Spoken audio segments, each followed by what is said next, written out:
What's up, everybody? Matt Kajeski here, back again with the Stokastic channel. And today we're talking college football DFS.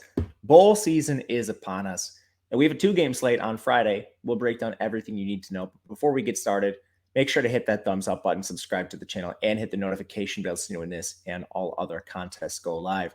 We're also brought to you today by No House Advantage. And No House Advantage is a really unique way to take advantage of fantasy sports and player props and everything you love about these games. They have a couple of platforms you can take advantage of. They have a Verse the House platform, which is where you are making sort of lineup style player props and you're playing against the house. But they also have a other version where you are playing versus other people. This is called Pick'em Contest. It's similar to other sites where you have large prize pools at the top. They just had one for 20K total, 10K to first. And you're essentially taking player props and ranking them in order of confidence interval. And the best part about No House Advantage is they regularly have contests that overlay. If you don't know what overlay means, it's just where a contest is maybe designed to have 20K in total prizes and a certain amount of entries. And if that doesn't fill, they're still giving out 20K. One of the best ways to build your bankroll. So make sure to look for those pick'em contests. They also have a first match deposit bonus up to $50, which you could take advantage of by hitting the link in the video description below. And last, say you don't have a lot of time in your day. You're just getting home from work. You're unfamiliar with the platform. We have tools for it. We have projections for these players specific to No House Advantage, and they're free. So you could take advantage of this overlay, this first match deposit bonus with our free tools you can find on the Stokastic site. So hit the link below, take advantage of the first match deposit bonus, and check out No House Advantage. Let's dive into the college football slate. It's two games, and bowl games are awesome. We've got some really fun non-conference matchups. We've got some crazy ones. We've got some Power 5 ones, and we start off with a crazy one. It's UAB taking on Miami, Ohio. The spread is -11 currently. Again, I want to stress currently. These ping pong all over the place, depending on opt-outs, injuries, random news we don't know about. But right now, -11 in favor of UAB. Total is 45. Both of these teams, they play similar. They're both really slow and run heavy. UAB is 121st in pace. Miami, Ohio is 102nd. Pass rate, UAB is at 38.5%. Miami, Ohio is at 44%. There's a big mismatch in terms of talent on defense. Miami, Ohio is outside the top 100 in run defense. UAB is a top 20 unit, both in run defense and pass defense. This is an excellent defense overall. So starting for UAB, let's look at the UAB side. We have Dylan Hopkins under center. He is a glorified game manager. He's actually efficient throwing the ball, but he doesn't throw the ball a lot. About 19 attempts per game, 172 yards per game through the air. Not the most mobile. He does run a little bit. He has 105 rushing yards cumulatively, but never really a designed rusher, at least not voluminously. So he's firmly in your game manager style quarterback realm. And you'll find on this slate that there's only one locked in quarterback. I think you can play around with the other three and maybe even just use one. I don't think it's necessary to use a quarterback in your super flex. So that puts Hopkins in that GPP range. At running back, we have two studs. This team runs the ball so much that they're almost required to use a change of pace. DeWayne McBride, as good as he is, it's just very hard for running backs to handle 40 carries a game. So DeWayne McBride is averaging 21.5. That's awesome. He's averaging a hyper-efficient 154.7 yards per game. That is unbelievable. The guy is a walking bonus, 100-yard bonus on the ground. He's just the guy you want to play. You can get contrarian around him. He's been excellent. Behind him, you have Jermaine Brown. He's 6,300. And for reference, even in his change of pace role, 13.5 touches per game is like more than any running back on Miami, Ohio. He's still a solid play at 6,300. And he's a solid play for a couple of reasons. One, he's going to have a good workload regardless. But when the games get out of hand, when UAB is winning by a lot, they will run the ball more and they will use Jermaine Brown more. If you look at the most recent games, you can see the last four on the screen. If you're listening on podcasts, I'll talk to you out loud. There are two games in the last three where Jermaine Brown outcarried DeWayne McBride. Their third most recent game, 24 carries for Brown, 19 for McBride. Most recent game, 22 carries for Brown, 16 for McBride. Those were both blowouts. When games are competitive, I still think this is a 70-30 split in favor of McBride. But you do have an out here where at least UAB has shown a willingness to feed Jermaine Brown in games where they're up by a lot of points. Again, 11-point spread. This is very much in play here. Both backs are awesome. You can honestly use them together if you'd like. In the receiving game, this is very tricky to evaluate. It's a run-heavy offense. They haven't consistently played the same receivers. There is one consistent player, and that's Trey Shropshire, 5,600 on DraftKings, a little more expensive on FanDuel. One last thing on the running backs. You can play both McBride and Jermaine Brown on FanDuel too. Jermaine Brown is just way too cheap over there. Luckily, we have FanDuel pricing for this video. Thank you, FanDuel. Anyway, back to the receivers. Trey Shropshire, he averages 6.3 targets per game, 67 yards per game. Over the last 4 games, that target number has jumped up to 8.8. He's been incredibly involved, and he's the only one. From there, you look down the list. Their second most active receiver, Tawan Palmer, he's 3,900, 461 yards. He's had his route rate drop. He was at 64% 3 weeks ago, 43% 2 weeks ago, and 27% last week. Again, we've had a couple blowouts in there, so I don't want to make too much of this, but this is a multi-week trend. 4 weeks ago, he was at 89%. He's dropped about 20% every single week. TJ Jones, he hasn't run more than 20% of the routes in 5 weeks. You look at Samaria Rudolph. His route rates have been 32%, 38%, and 47%. At least it's trending positively. This is rough for these guys. And why are their routes dropping? Well, a couple players are seeing elevated routes. Dexter Boykin is one of them, 3,400. Dexter Boykin, his last 3 games, 16% of routes, 51% of routes, 73% of routes. Even Fred Ferrier is mixing in a little bit. This is not consistent behind Shropshire, and I don't have any way to really differentiate these guys. I think the safest play is still Palmer based on the efficiency, but I think Dexter Boykin is fine as a flyer at 3,400. He's playing the most right now. And ultimately, to sum this up, I think it's probably a rotation behind Shropshire. There's going to be about 5-6 guys that are in this rotation, and there's very little separating them in terms of route share, target share, and overall volume. So Palmer being the most efficient on the year, I think he's the best bet, but not by much. Tight end, Bryce Damus. It's going to be a rotation here. He's the most likely to play 60% of the routes in their last game, but he's also had games at 17%, so very volatile as well. Going to Miami, Ohio. Another run-based team. They lost Brett Gabbert earlier this year. He briefly entered the portal. Now he's back. He's injured anyway, so it doesn't matter. Avion Smith is going to play. 6,700, I think, is fine. Normally, I'd be trying to play a guy like him, but a couple issues. UAB's fierce defense. Miami, Ohio's 17-point team total. And Avion Smith has not shown the ability to pass. He averages 126 passing yards per game on 21 attempts. Little noisy there, but this guy seldom is hitting even 200 yards passing. It's just not in his game. He's a good rusher, 503 yards there. But again, you're facing top 20 defense in the country right now. Going to be tough sledding for Avion Smith. That's reflected in the game total. I think he's GPP viable based on his legs. The running game is a mess. They use 4 backs when everyone's healthy. Keon Mosey's been hurt. He hasn't played in the last 2 games. He's their best running back when healthy, averages about 45.5 yards per game on the ground. But just know it's going to be Tyree Shelton, Kevin Davis, Kenny Tracy, all siphoning off some carries. And Avion Smith carries a lot. He led the team in carries last game.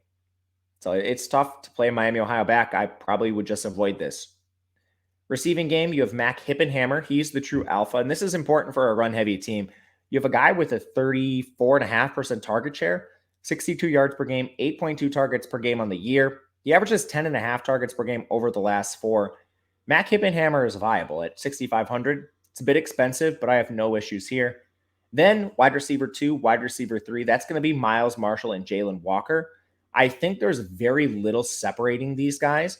And you look at the volume, we have Miles Marshall 42 targets to Jalen Walker 39. Walker's missed a little bit of time this year.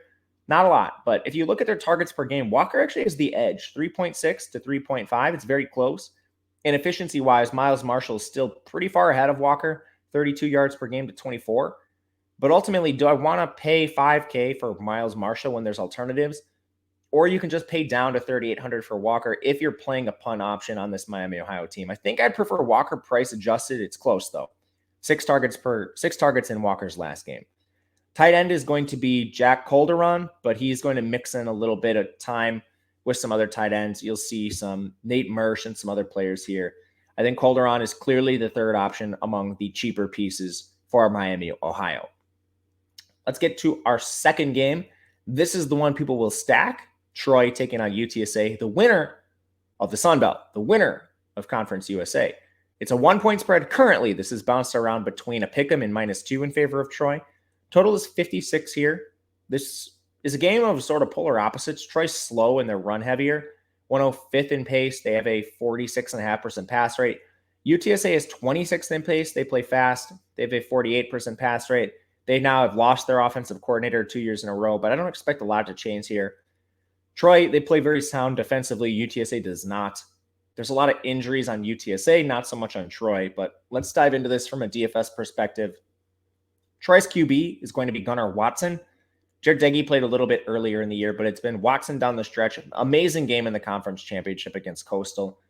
But Gunnar Watson is still a guy that has limited upside. Only 224 yards per game on 26 attempts. The big problem is the negative rushing. Negative 135 yards this year. That is a major hindrance to a ceiling for Gunnar Watson. He's taken 33 sacks. So generally when he's facing teams that have good pass rushes, Gunnar Watson's going to struggle DFS-wise. UTSA does not have a good pass rush. If Troy can keep him clean, I think he's in the conversation for quarterbacks with upside. This is the kind of matchup where I'm more likely to target Gunnar Watson, but I still think he's more of a GPP play than your locked-in cash style play. And again, that's because we have alternatives. You can play 4 running backs pretty easily. We already mentioned both UAB backs. Well, Troy has 2 running backs as well, and they both have had good games. Kamani Vidal, DK Billingsley. Vidal leads a committee here. It's about a 70-30 split. Over the last 3 games, Vidal has touch counts of 29, 34, and 21. Billingsley has touch counts of 10, 10, and 9. So it's clearly in favor of Vidal, but we've seen the upside case for Billingsley. Last week, Billingsley had 3 rushing scores. Kamani Vidal had 0. Now their prices, $4,200 for Billingsley, $5,900 for Vidal. They're both excellent plays at these prices. UTSA allows over 4 yards per carry to opposing backs.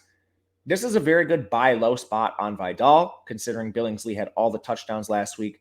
But ultimately, I think you can have constructions where you play these guys together. You play one or the other. They're both viable. In the receiving game, it's been slightly volatile in terms of routes run, and this is still a run-heavy team. But they sort of have solidified their top 3 options. Jabari Barber's out. It's been Tez Johnson, Rajay Johnson, and Deshaun Stoudemire. On the year, Tez Johnson leads the team with 816 receiving yards. He had 5 targets against Coastal.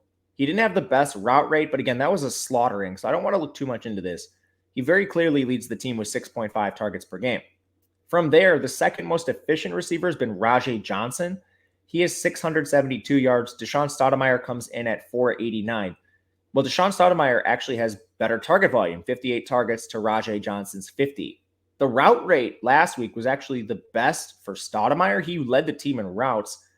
So honestly, I think this is closer than the price indicates. I still think Tez is the 1, Rajay Johnson's the 2, and Stoudemire's the 3. But it's a run-heavy team. This team is going to have ebbs and flows in the receiving game. I think they're in the right order, but their prices should be a little bit closer. Maybe like $5,800 for Tez. Rajay's probably fair, but like it should be $4,800 for Stoudemire. I'll mix and match these guys, but I'm probably trying to play 2 maximum. It's a decent spot efficiency-wise, but low volume, so you're going to have to deal with the ebbs and flows.